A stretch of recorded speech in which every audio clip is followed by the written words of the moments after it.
And that's the basis of using the mind-body connection. Your conscious thoughts, your wishes, your desires, your wants.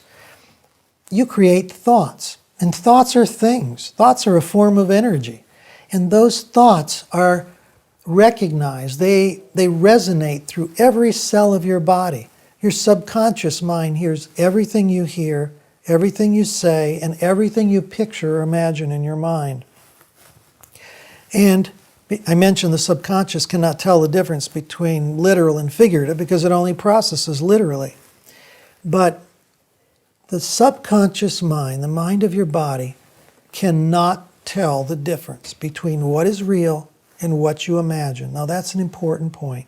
Your subconscious cannot tell the difference between what is real and what you imagine.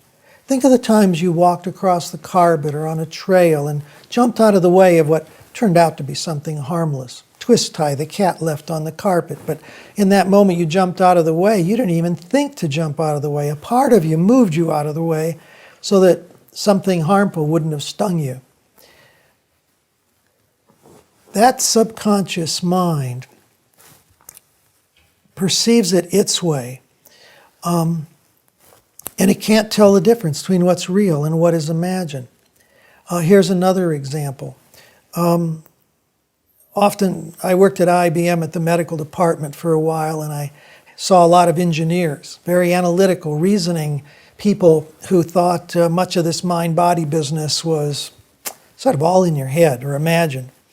And what I would do with the people with the greatest resistance is I'd ask them to join me outside under a palm tree, and I'll still do this in my office. In the summertime, I'll sit outside, we sit under a palm tree, and under the palm tree, it's 105 degrees or greater, you know, the dry heat of Arizona. And I'll have them close their eyes and imagine. They're back in Rochester, New York, or Poughkeepsie during the winter, and how bitter cold it was. Or perhaps if they grew up in Duluth, Minnesota, someplace that's very cold. And I'll have them imagine some of the coldest experiences they had and what it felt like when the wind just went right through them, and just to really get involved in their imagination, I'd suggest they close their eyes, really get in touch with the cold. And then when I noticed the goosebumps on their arms raising, I'd have them open their eyes and look at the skin on their arms and see that their body produced goosebumps because they were thinking, imagining being cold. And we now know from neuroimaging studies with functional MRI scans and PET scans, where we can actually see the activity of the brain while somebody's doing hypnosis, that if somebody imagines pain in their foot, the part of the brain where the foot registers pain lights up exactly as if they really did have pain, all based on a suggestion, a thought, an imaginative idea.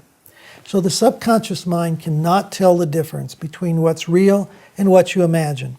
That's what you're going to be using to convey the messages of your intentions to the mind of your body so that it responds to that. Now, there'll be some other ingredients that make that happen.